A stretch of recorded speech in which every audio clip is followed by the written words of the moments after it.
Alright guys, I'm finally getting my hands on the Seiko srpg57 or the Happy Feet monster. This is the 4th generation, right? Yeah, 4th gen with the total redesign, really. And this is the much waited for, at least for me, being a Seiko monster fan, the full stainless steel bezel instead of like a coated bezel like a lot of the 4th gens have been. Even the blue one, the blue bezeled one they made was actually really cool, but this is how I envision a monster. Like this, okay? And now it really looks and feels like a monster to me. So big thanks to Brian for picking this up, actually from my buddy Mimo, who's my Seiko authorized dealer of choice, especially on the West Coast, but he can ship everywhere. So there's his contact info. I'll put a link in the description as well. But Brian picked it up from Mimo, and then Brian was like, hey, I noticed you haven't checked one of these out yet. Do you want to check it out? I'll send it over. So awesome. Big thanks to Brian for doing so.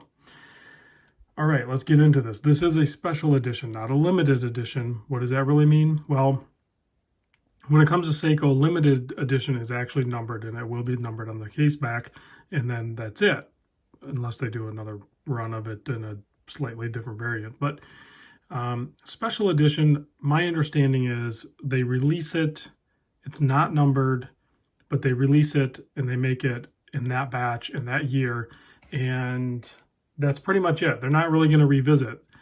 They could, because it wasn't a limited, and they could do like a second or a third batch depending on how popular the model was. But traditionally, Seiko special edition, usually you see them pop on the scene and then they sell out and then they move on. So it's very similar to a limited edition. In many cases, Seiko special edition watches will increase in value quicker than some limited ones because people kind of sleep on them a little bit, and they kind of just fly under the radar, and then poof, they're gone.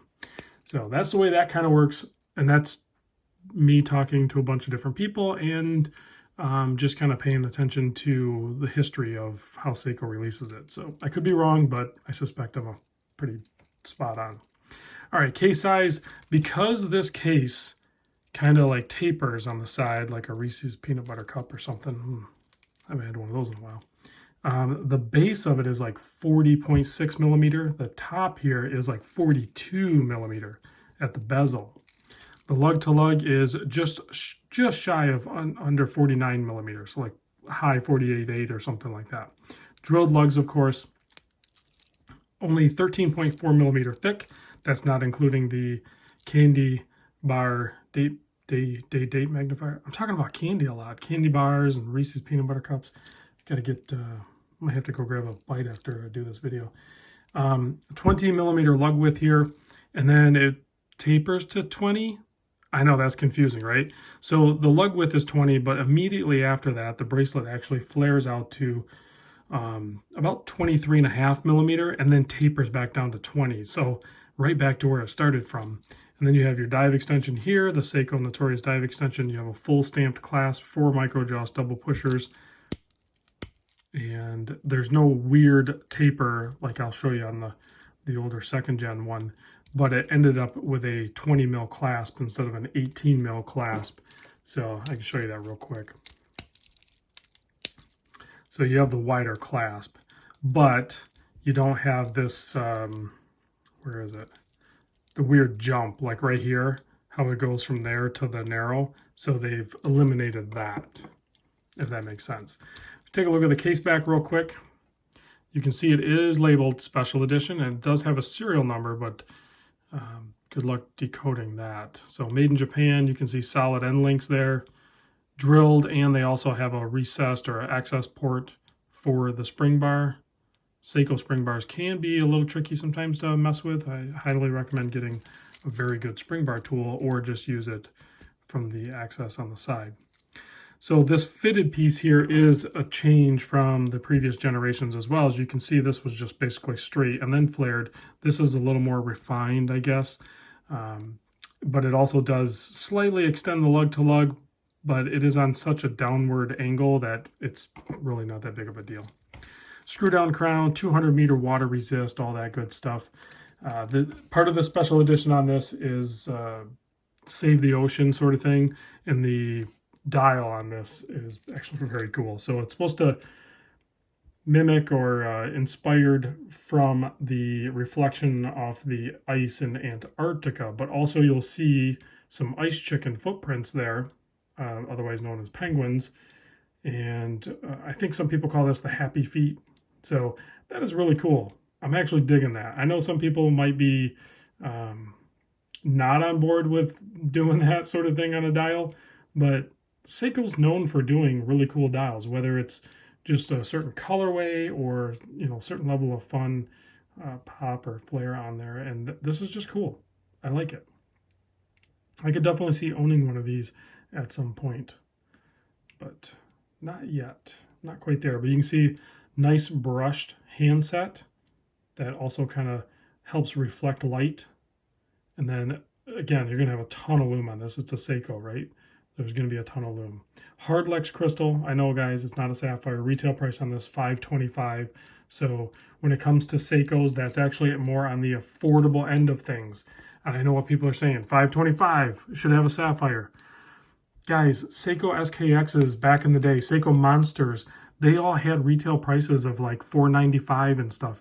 This is not really any more expensive than this one was back in the day. So the rate of inflation really hasn't even affected watches in the Seiko lineup as bad as people think. What has happened is they stopped doing discounts. We were buying these monsters back when they were $200 or less.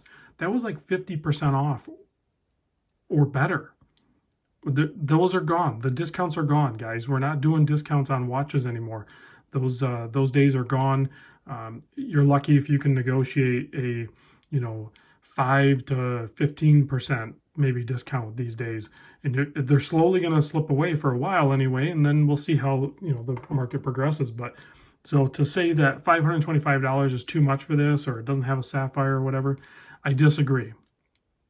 I think we were just spoiled, and it's those days are gone. So this is the time we live in. And this is the watches and the prices that we're going to be operating at for a while. Now, is it more than you want to spend for it? Well, maybe. I think $525 is actually fine for this. I have no problem with that. I have a couple scratches on my Hardlex crystal, and it took me a long time to get those. And really, I have no problem with them. I'm not going to, unless it was super bad, then yeah, you could get the Hardlex swapped out or upgrade to sapphire or something like that. Take it to a watchmaker. 120 click bezel. I will say the bezel action on this is kind of crap. Borderline one of the worst Seiko bezel actions I've had. There, I said it. So I'm usually super positive on things, guys, but it doesn't feel good, it doesn't sound good, and it doesn't have enough like retention or stiffness to it, if you will. So, and there's actually a little bit of play, and it's not too bad. I like especially on the monsters, I like it to be a little stiffer bezel action, but I don't know, I don't fiddle with the bezel that much. So 4R36 movement for 41-hour power reserve, 24 joules, beats at like 3.5 hertz or 21,600 vibrations per hour. Let's pop this on wrist and check out a lume shot. There it is on my wrist, 7¼ inch wrist. The bracelet will use a pin and collar, just like they have in the past. These 4th gens are really growing on me. I think they are a home run. I think Seiko, I was probably the last person to get on board with the newer Seiko monsters like this.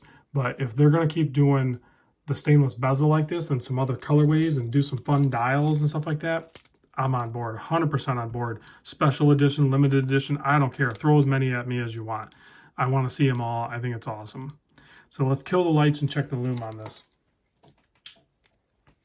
I believe this one has a cool blue lume on it too. Nope, that's definitely green. I'm surprised they didn't go with a blue because everything else is blue. I don't know how that shows up on the camera, but it is definitely less intense than my Seiko Orange Monster is. The Orange Monster I wore today, so it was outside, so maybe it was a little bit brighter. Let's look at this one. This one has not been worn, so this one has been subjected, other than the bezel, Yeah, I think it might be on par, maybe slightly less than this one. And this one I did not take outside. So mine I actually took outside. So I think some of the newer Seikos are a little less potent in the lume department. They were overpowered before. I'm not saying this is like bad or not enough. It is definitely enough. It is definitely bright enough. Again, the older Seikos were just brighter. Let me know what you guys think. I'll see you on the next vid.